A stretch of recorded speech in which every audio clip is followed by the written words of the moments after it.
आपका सुना होगा जवाब क्या नाम नाम तो रहने वाले मुझे प्रेम प्रकाशन पर तोला वाले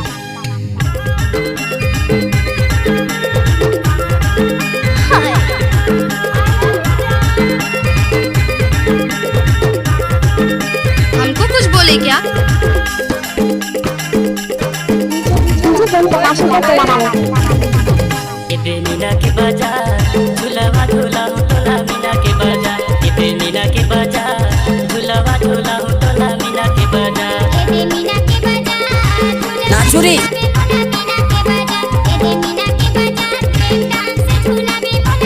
मीना के बाजार वो मीना के बाजार मीना के बाजार मीना के बाजार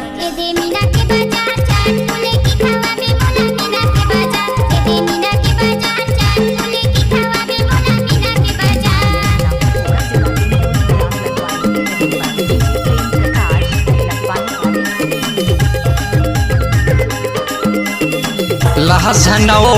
पास हो मुझे प्रेम प्रकाशन पर तोला वाले नाचुरी आपका सुना होगा जवाब इंदौरी जाम या गांव तो रहने वाले हिप्पी काटल केस तोर उड़े जोरदार हिप्पी काटल केस तोर उड़े जोरदार मुझे प्रेम प्रकाशन पर तोला वाले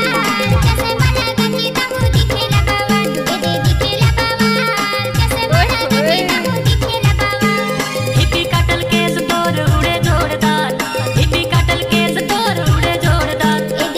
एक बार बोल सम्राट। आपका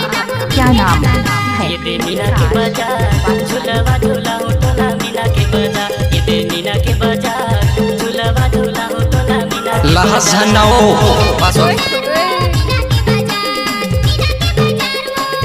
मुझे प्रेम प्रकाशन पर तोला वाले झूलावा झूला तोला मीना के बाजार ये मीना के बाजार झूलावा झूला तोला मीना के बाजार आपका सुना होगा जवाब इंदौरी जाम या गांव तो रहने वाले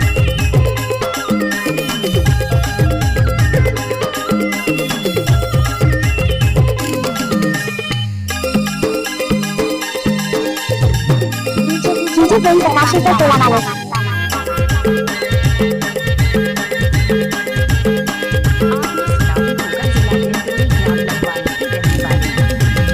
अंगूठीला तारी तारी आपका बिछिया ने क्या मार नाम है? अंगूठीला तारी तारी बिछिया ने मार नाचुरी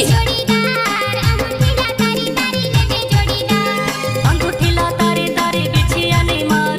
अंगूठीला तारी तारी बिछिया ने मार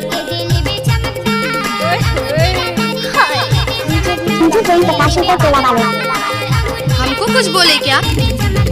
ये मीना के बाजार झूलवा झूला तोला मीना के बाजार ये मीना के बाजार झूलवा झूला तोला मीना के बाजार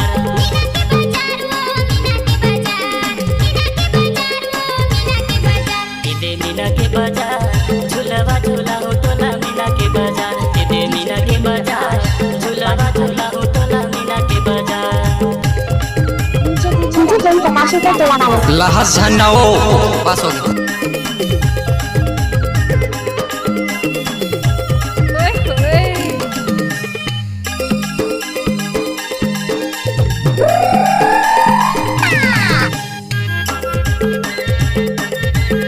गजब माल है तो करता ही की रे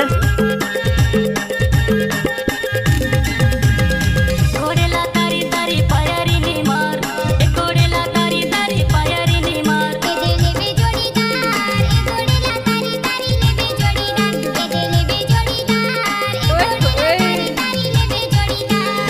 घोडेला मुझे प्रेम प्रकाशन पर तोला हमको वाले कुछ बोले क्या? एक घोडेला तारी तारी पायारी ने मार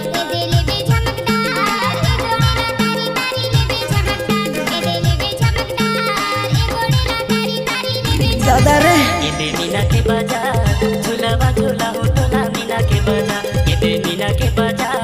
झूलावा झूला तोला मीना के बाजार